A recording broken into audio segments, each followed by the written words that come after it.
everyone. So this is the 10th session of the food safety and quality assurance, and the topic which we'll be covering today is design and requirements of sensory evaluation. So there are three major components for the successful implementation of the sensory evaluation, and that are adequate sensory laboratory facilities, sensory panels, and rigorous training programs. Sensory laboratory setup and equipment.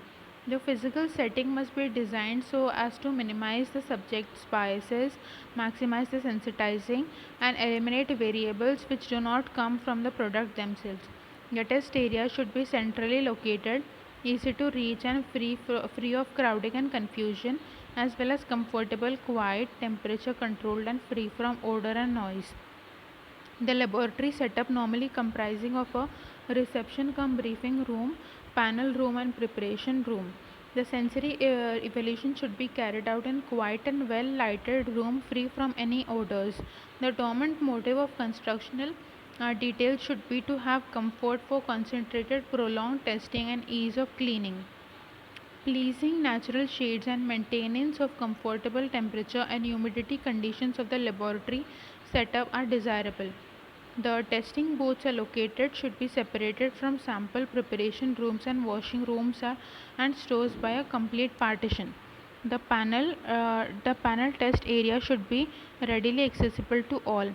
A good location is one in which most panel members pass on their way to lunch or morning break. If the panel of members are drawn from the outside, the area should be near the building entrance. The test room should be separated by suitable distance from congested or because noise and the opportunity this would provide for unwanted socializing. Reception and briefing room. It should be so designed as to ensure maintenance of pleasant attitudes and minimize traffic to the booths. Panel members should assemble here, register, receive, and evaluation cards and briefed about the test. Panel booths. These booths may be arranged by all sides, that is an L shape, or with two or three or four booths facing each other across the serving area. The L shape represents the most efficient use of the work triangle concept in kitchen design, resulting in a minimum of time and distance covered by technicians and serving samples. One unit of 6 to 8 booths will accommodate a moderate test volume of 300 to 400 sittings per year of panels up to 18 to 24 members. These booths should be located between or adjacent of the reception and preparation room and should consist of test booth or identical design.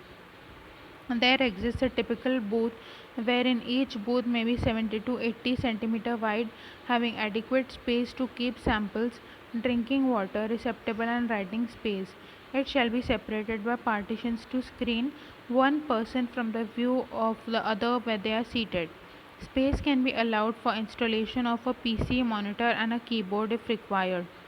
The divider should extend approximately 18 inches above the countertop in order to reduce visual and auditory distractions between the booths. Revolving stools with back support or chairs should provide with drinking water, cleansing towels, and glasses and basins for convenient and non-embracing expectations. The lighting of booths shall be uniform and glare-free, and arrangement should be made to provide white or colored light. A temperature of about 20 degrees Celsius and a relative humidity of 62% in the testing room is considered to be ideal. The entry and exit of the panel booth by independent doors may be useful to avoid any communication between the members. Special booth features: a small stainless steel sink and a water faucet are usually included for rinsing. Filtered water may be required if odor free tap water is unavailable. A signal system is sometimes included so that the panel supervisor knows when an assessor is ready for a sample or has a question. It may include an exterior light panel which indicates our incoming subjects those booths which are available. A material of construction in the booth um, surrounding area should be odor free and easy to clean. Formica and stainless steel are the most common surface materials. Color and lighting. The color and lighting in the booth should be planned to permit adequate viewing of samples while minimizing distraction. Walls should be of white. The absence of hues of any color will prevent unwanted difference in appearance. Booths should have even shadow. A common feature of many panel booths is the choice of red, green, or blue or low intensity through the use of colored bulbs. The lightings are used to mask visual features between samples in different tests, calling for the subject to determine by taste. Preparation room. It shall be suitably separated from the testing room and should be equipped for preparing and serving samples. Typically, the preparation area includes immediate access to the following in addition to any specialized equipment dictated by the type of samples. A laboratory bench flush with the hatches so that the sample trays with side through. The hatch on the service counter should preferably be constructed in such a manner that there shall be no recognition of individual or either side of partition. Benches, kitchen range, ovens for preparation, refrigerator and freezer for storage of samples, storage of glassware dishes, glasses, trays, dishwasher disposers, trash compactors, waste baskets, sinks, frozen storage for panel members treat if used, large garbage containers for quick disposal of the product. The laboratory facility should be flexible enough to handle current and future testing activities as well as to provide a workable environment for the staff. The use of computers has been recommended for sensory evaluation work. Sample requirement or sample preparation. Sampling should be carried out by a trained and experienced person, and it is essential that the sample should be representative of the lot.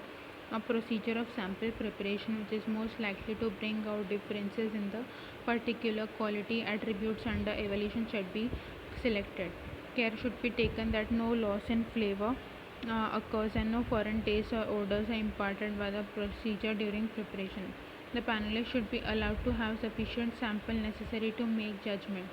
The temperature of serving should be close to that recommended of the food product. The use of materials which is likely to vitiate results such as smoking, chewing, pan, and taking intoxication for the panelists should have a time lapse at least half an hour before the test. The number of samples served in any one session shall depend upon the nature of the test product and upon the evaluation method used. In case the test product exert mild sensory effects, large number of the products exerting strong prolonged sensory effects. Since coding is necessary to obscure the identity of the sample, a multiple digit code generated from a table of random numbers should be used. Avoid constant use of certain codes or a set of codes to expedite tabulation of the result.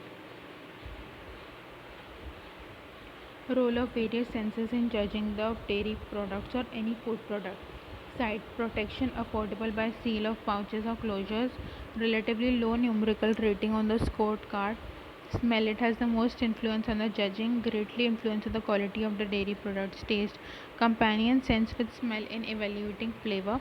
Four fundamentals: taste, sweet, sour, bitter. With few exceptions, the product must be tasted. Touch. It plays a part in scoring of the dairy products. Pressure between teeth determine the presence of undissolved salt or crystallized lactose. Sound used sometimes in the judging of the dairy products. Relative size and distribution of the holes in Swiss by generally tapping the outside of the cheese. Objective and subjective sensory physiology. The role of nervous system is to a stimulus is objective. The analysis of a sensation by the subject in the formation of the statement is subjective. The relationship between the stimulus and its perception by the sensory component of the central nervous system can be principally described as a physical or a chemical process within humans but is individually manifested as subjective treatment. That's all for this session.